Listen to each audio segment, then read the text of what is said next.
Chief of defence staff general Anil Chauhan, chief of army staff general Upendra Dwivedi, chief of air staff air chief marshal AP Singh, defence secretary Shri Rajesh Kumar Singh, secretary ex serviceman welfare doctor Nitin Chandra, doctor Samir V Kamat, secretary DDR&D and chairman DIDO, doctor Mayank Sharma, FADS, वो कर लिया join, बताइए आज ही join.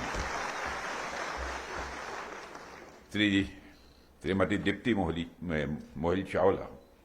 Additional secretary, Shri Amitabh Prasad, joint secretary and CEO, हमारे defence ministry के सारे officials, arm forces headquarter के भी सभी ऑफिशियल्स, अवार्ड्स जीतने वाले मेरे सभी प्रिय बच्चे, मीडिया के मित्रों, अन्य यदि इसमें से कोई देवी या सज्जन हो तो वो देवी हो सज्जन हो। अब पिछली बार मैंने क्या बोला था मुझे याद तो नहीं है, लेकिन अमिताभ प्रसाद बहुत ही तारीफ कर रहे थे कि आनंद आ गया था। क्या बोला मुझे कुछ जानकारी नहीं, लेकिन आप जानते हैं कि भोजन और भाषण ये बराबर ठीक नहीं हुआ करता है, इस बात की गारंटी नहीं होती। इसलिए बहुत आशान्वित मत होइएगा कि यदि पिछली बार ऐसा बोला था तो इस बार भी वैसा ही बोलेंगे। साथियों, armed forces headquarters civilian service day के अवसर पर मैं आप सभी अधिकारियों को और जितने भी हमारे अन्य ऑफिशियल्स हैं, जितने भी हमारे कर्मचारी मित्र हैं, सभी मित्रों को मैं अपनी तरफ से हार्दिक शुभकामनाएं देता हूं। और आज जिन लोगों को ब्लेजर अवार्ड तथा कल्याणी मेरिटोरियस अवार्ड दिया गया है, मैं उन सबको भी बधाई भी देता हूं और साथ ही अपनी हार्दिक शुभकामनाएं भी देता हूं। साथियों, मेरा हमेशा यह प्रयास रहता है कि महत्वपूर्ण संस्थानों की स्थापना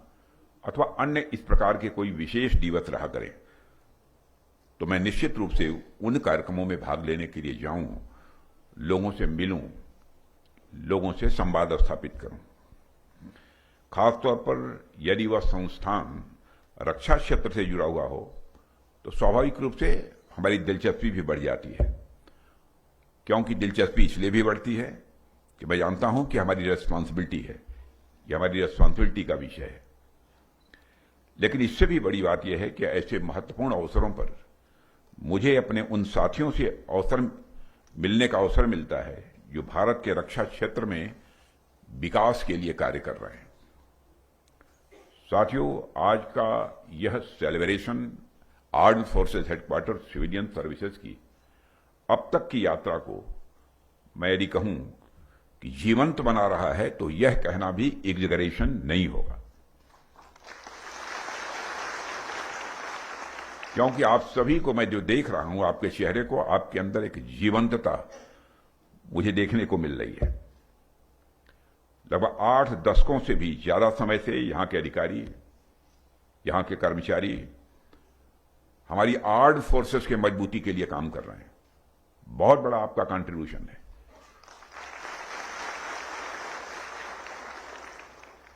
शायद ये किसी को बाहर बैठे हुए व्यक्ति को लग सकता है कि आर्म्ड फोर्सेस हेडक्वार्टर में जो सिविलियंस हैं उनका क्या मेजर कंट्रीब्यूशन क्या हो सकता है, लेकिन विगत 6 वर्षों से डिफेंस मिनिस्टर के रूप में जो मैं काम कर रहा हूं, मुझे यह अहमियत समझ में आती है कि यदि हमारे आर्म फोर्सेस के जो अधिकारी हैं, जवान हैं, उनका जितना कंट्रीब्यूशन है आपका किसी से कम नहीं है।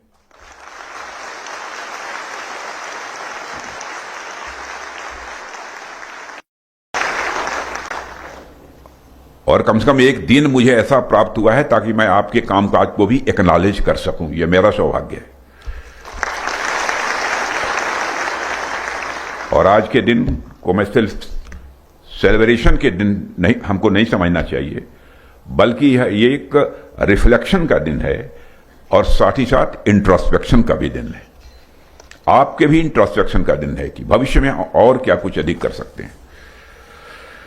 साथियों, आमतौर पर जब भी देश की रक्षा अथवा सुरक्षा की बात होती है तो स्वाभाविक रूप से हर व्यक्ति के जहन में वर्दीधारी सैनिक आता है, क्योंकि रक्षा जहां जुड़ा है, सुरक्षा जहां यह शब्द लगा हुआ है, तो स्वाभाविक रूप से जहन में वर्दीधारी सैनिक की याद आएगी। और यह बिल्कुल सामान्य सी बात है,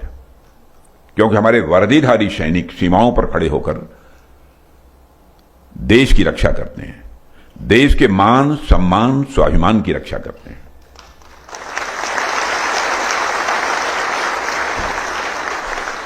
मान सम्मान स्वाभिमान यह मनुष्य के हृदय की सबसे बलवती भावना होती है। मनुष्य जीवन में हर चीज से समझौता कर सकता है, लेकिन अपने मान सम्मान स्वाभिमान से किसी भी सूरत में समझौता नहीं कर सकता। इसलिए हम सब देश की रक्षा सुरक्षा को स्वाभाविक रूप से उनसे जोड़कर देखते हैं, लेकिन यदि इसे